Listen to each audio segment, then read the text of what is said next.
ଯୁଦ୍ଧ ପାଇଁ ସରିଯିବ ପେଟ୍ରୋଲ ଆଉ ଡିଜେଲ। ଏଭଳି ଗୁଜବ ପ୍ରସାରିତ ହେବା ପରେ ପେଟ୍ରୋଲ ପମ୍ପଗୁଡ଼ିକରେ ଗତକାଲି ରାତି ଓ ଆଜି ସକାଳୁ ଅସମ୍ଭାଳ ଭିଡ଼ ଦେଖିବାକୁ ମିଳିଛି। ତେବେ ଏହାକୁ ନେଇ ଆଜି ପ୍ରତିକ୍ରିୟା ରଖିଛନ୍ତି ଖାଦ୍ୟ ଯୋଗାଣ ମନ୍ତ୍ରୀ ଶ୍ରୀଯୁକ୍ତ କୃଷ୍ଣଚନ୍ଦ୍ର ପାତ୍ର। ସେ କହିଛନ୍ତି ଯଥେଷ୍ଟ ତେଲ ମହଜୁଦ ଅଛି। ଏହା ସହ ରୁଷିଆରୁ ମଧ୍ୟ ତେଲ ଆସୁଛି।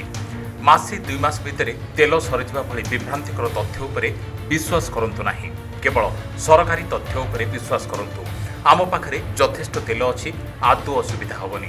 କଳା ବଜାରୀ ଉପରେ ନଜର ରଖନ୍ତୁ, ଦରକାର ପଡ଼ିଲେ ଆକ୍ସନ ନେବୁ। ତେଲ ନିତ୍ୟ ବ୍ୟବହୃତ ସାମଗ୍ରୀ ଉପରେ ନଜର ରଖିଛୁ। ଭୟଭୀତ ହୁଅନ୍ତୁ ନାହିଁ, ରାଜ୍ୟରେ ଯଥେଷ୍ଟ ତେଲ ମହଜୁଦ ଥିବା ସ୍ପଷ୍ଟ କରିଛନ୍ତି ଖାଉଟି ଓ ଯୋଗାଣ ବିଭାଗ ମନ୍ତ୍ରୀ ଶ୍ରୀଯୁକ୍ତ କୃଷ୍ଣ ପାତ୍ର। ଦେଖନ୍ତୁ, ଆଜି ଏଇଥିପାଇଁ ଆପଣମାନଙ୍କୁ ସମସ୍ତଙ୍କୁ ମୁଁ ନିମନ୍ତ୍ରଣ କରି ଡାକିଲି ଯେ ରାଜ୍ୟରେ ବିଭିନ୍ନ ପେଟ୍ରୋଲ ପମ୍ପ ମାନଙ୍କରେ ପେଟ୍ରୋଲ ମହଜୁଦ ଅଛି, ଡିଜେଲ ମହଜୁଦ ଅଛି।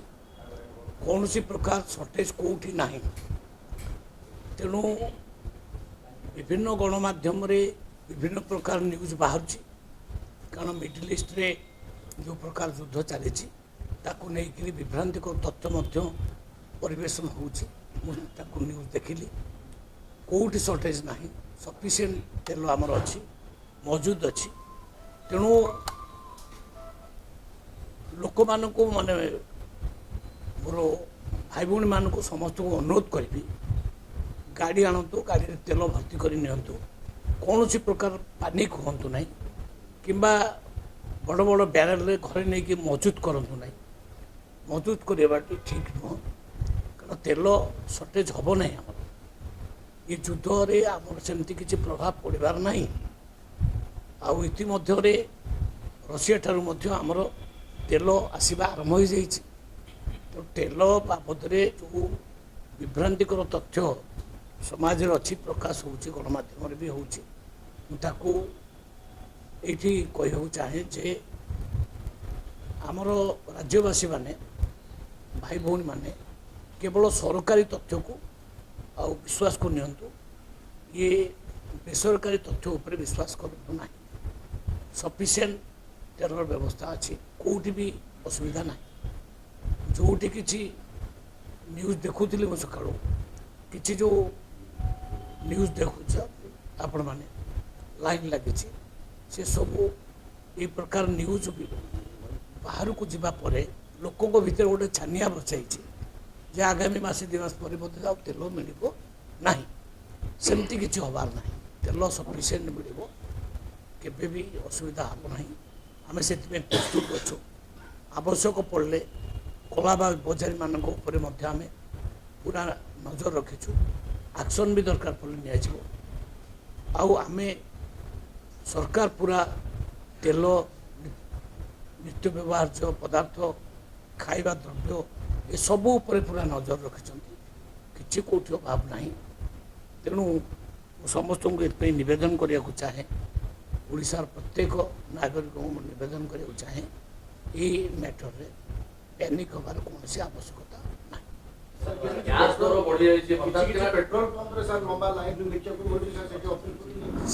ସେଇଟା ହେଉଛି ଯେଉଁ ନ୍ୟୁଜ୍ ଚାଲିବାରେ ଖେଳି ଯାଇଛି। ଆଗାମୀ ଦିନମାନଙ୍କରେ ପେଟ୍ରୋଲ ସର୍ଟ ହେଇଯିବ ବା ଡିଜେଲ ସର୍ଟ ହେଇଯିବ। ଯୁଦ୍ଧ ଘନଘଟା ଭିତରେ ଭାରତର ମଧ୍ୟ ତା'ର ପ୍ରଭାବ ପଡ଼ିବ। କିନ୍ତୁ ଭାରତରେ ତା'ର ପ୍ରଭାବ ପଡ଼ିବାର ନାହିଁ। ଭାରତ ସଦାବେଳେ ପେଟ୍ରୋଲ ଆଉ ଡିଜେଲ ଜାତୀୟ ପଦାର୍ଥ ଭରପୁର କରି ରଖିଛନ୍ତି, ପୁରା ଭର୍ତ୍ତି ହେଇକି ଅଛି ଦେଶରେ। ଏବଂ ଏ ପରିସ୍ଥିତିକୁ ଆଖିରେ ଆଗରେ ରଖିକରି ମଧ୍ୟ କେଉଁଠୁ ଭବିଷ୍ୟତରେ ପୁଣି ତେଲ ଆସିବ ତା'ର ମଧ୍ୟ ବ୍ୟବସ୍ଥା କରିସାରିଛନ୍ତି। ଆପଣ ଜାଣିଛନ୍ତି ନ୍ୟୁଜ୍ରୁ ସବୁ। ତେଣୁ ତେଲରେ କୌଣସି ପ୍ରକାର ଅସୁବିଧା ନାହିଁ। ଖାଇବା ପିଇବା, ଚାଉଳ ତ ଆମର ପାଖରେ ବହୁତ ସଫିସିଏଣ୍ଟ ଅଛି। ତେଣୁ ଖାଦ୍ୟ ପଦାର୍ଥ, ତେଲ କେଉଁଥିର ଅଭାବ ନାହିଁ। ତେଣୁ ଏସବୁ ବିଭ୍ରାନ୍ତିକର ତଥ୍ୟ ଉପରେ ବିଶ୍ୱାସ ନ କରିବା ପାଇଁ ମୁଁ ଗଣମାଧ୍ୟମ ଜରିଆରେ ଲୋକମାନଙ୍କୁ ନିବେଦନ କରୁଛି।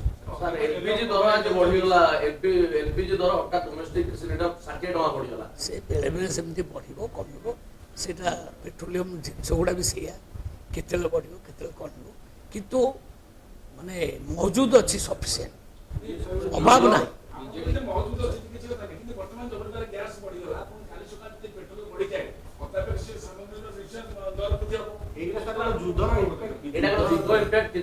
ନାଇଁ ଏଇ ଯେଉଁ ରେଟ୍ଟା ସାମୟିକ ଭାବରେ ଟିକେ ବଢ଼ିଛି ମୁଁ ମାନୁଛି କିନ୍ତୁ ଏଥି ନେଇକରି କୌଣସି ପ୍ରକାର ବିଭ୍ରାନ୍ତିକର ତଥ୍ୟ ନ ଆସିବା ଦରକାର ଯେ ଜମା ମିଳିବନି ଆଗକୁ 2-3 ମାସ ପରେ ପୁରା ବନ୍ଦ ହେଇଯିବ ମୋ ଗାଡ଼ି ତେଲ ମିଳିବ ନାହିଁ ତେଣୁ ଆଣିକି ବ୍ୟାରେଲରେ ଘରେ ରଖିଦିଅ ସେସବୁ ଜିନିଷ ନ କରନ୍ତୁ।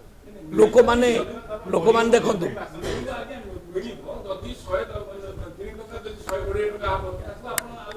ନାଇଁ ନାଇଁ ଏତେ ରେଟ୍ ବଢ଼ିନାହିଁ ଏପର୍ଯ୍ୟନ୍ତ କାଁ ଭାଁ ଟିକେ ଟିକେ ବଢ଼ିଛି ତାକୁ ନେଇକରି ତେଣୁ ବିଭ୍ରାନ୍ତିକର ତଥ୍ୟ ଯେଉଁ ଲୋକମାନଙ୍କ ପାଖରେ ପହଞ୍ଚୁଛି ଯେ ଆଗାମୀ ଦିନରେ ମିଳିବ ନାହିଁ ସେମିତି ନୁହଁ ସଫିସିଏଣ୍ଟ ତେଲ ଅଛି।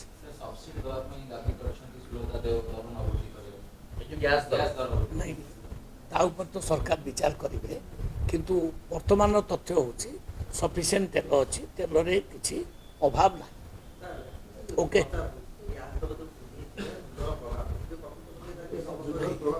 ଶୁଣନ୍ତୁ ଯୁଦ୍ଧର ତ ପ୍ରଭାବ ସବୁଠି ପଡ଼ିବ ମୁଁ ତ ମାନୁଛି ଏଇ ଯେଉଁ ଯୁଦ୍ଧ ଆହୁରି ଭୟଙ୍କର ବି ହେଇପାରେ ତାର ପ୍ରଭାବ ଭାରତ ଉପରେ ନ ପଡ଼ିବ ତା ମାନେ ନାହିଁ ସବୁଠି ପଡ଼ିବ ସବୁ ଦେଶ ଉପରେ ପଡ଼ିବ କିନ୍ତୁ ବର୍ତ୍ତମାନଙ୍କର ସ୍ଥିତି ହେଉଛି ଏଇଆ ଯେ ଆମ ଦେଶରେ ତେଲ ଖାଇବା ପିଇବା ଜିନିଷ ଅଭାବ ନାହିଁ ସମ୍ପୂର୍ଣ୍ଣ ମହଜୁଦ ଅଛି ସଫିସିଏଣ୍ଟ ମହଜୁଦ ଅଛି। ମୁଁ ତାଙ୍କୁ ଅପିଲ ତ କରୁଛି ଆଜି କହିବାର ମାନେ ହେଉଛି ସେଇଆ ଯେ ଯେଉଁମାନେ ବାରେଲ ଫାରେଲ ଧରିକି ଯାଇକିରି ଭର୍ତ୍ତି କରି ଘରକୁ ରହୁଛନ୍ତି ସେ ନିଅନ୍ତୁ ନାହିଁ ଗାଡ଼ି ନିଅନ୍ତୁ ଗାଡ଼ିରେ ଯେତିକି ଆବଶ୍ୟକ ଭର୍ତ୍ତି କରିକି ଆଣନ୍ତୁ ଅଭାବ ନାହିଁ। ନାଇଁ ନାଇଁ ସେମିତି ଆମେ ତା ଉପରେ ମଧ୍ୟ କଟକଣା ଆବଶ୍ୟକ ପଡ଼ିଲେ ଲଗେଇବୁ ସେଟା ବି ଆମେ କରିପାରିବୁ ସରକାର ତରଫରୁ କିନ୍ତୁ ଅବିକା ସେମିତି କିଛି ଅର୍ଡ଼ର ଯାଇନାହିଁ। ଆମ ପାଖରେ ଯେହେତୁ ସଫିସିଏଣ୍ଟ ତେଲ ଅଛି ମୁଁ ନାଗରିକମାନଙ୍କୁ ବୁଝେଇବାକୁ ଚାହୁଁଛି ଯେ ଜମା ପ୍ୟାନିକ୍ ହୁଅନ୍ତୁ ନାହିଁ ଯେତିକି ତେଲ ଦରକାର ସେତିକି ନିଅନ୍ତୁ ସବୁଦିନ ଭଳିଆ ନିଅନ୍ତୁ ଜମା ପ୍ୟାନିକ୍ ହୁଅନ୍ତୁ ଘରେ ନେଇକରି ମହଜୁଦ କରନ୍ତୁ ନାହିଁ କାହିଁକି ନା ତେଲ ସଫିସିଏଣ୍ଟ ଅଛି। କମିବ ବଢ଼ିବ ଏ ତ ତାଙ୍କ କମ୍ପାନୀ ଉପରେ ନିର୍ଭର କରେ ସେ କମ୍ପାନୀର ସଦାବେଳେ ମାନେ ହିସାବ ହୁଏ କେଉଁଦିନ ବଢ଼ିବ କେଉଁଦିନ କମିବ ସେ ତା ଉପରେ ମୁଁ ଏ ରେଟ୍ ଉପରେ କହିପାରିବି ନାହିଁ କିନ୍ତୁ ମହଜୁଦ ଉପରେ ମୁଁ କହିବି ସ୍ଥିତି ଉପରେ ମୁଁ ଆଜି ପରୀକ୍ଷା ଅଫିସରମାନଙ୍କୁ ଡାକିଥିଲି ଅଫିସରମାନେ ମୋତେ ଯେଉଁ ଡାଟା ଦେଲେ ସଫିସିଏଣ୍ଟ ତେଲ ଓଡ଼ିଶାରେ ଅଛି। ଭାରତୀୟ ଜନତା ପାର୍ଟି ବହୁତ କମ୍ଫର୍ଟେବଲ ପୋଜିସନ ଅଛି ରାଜ୍ୟସଭା ନିର୍ବାଚନ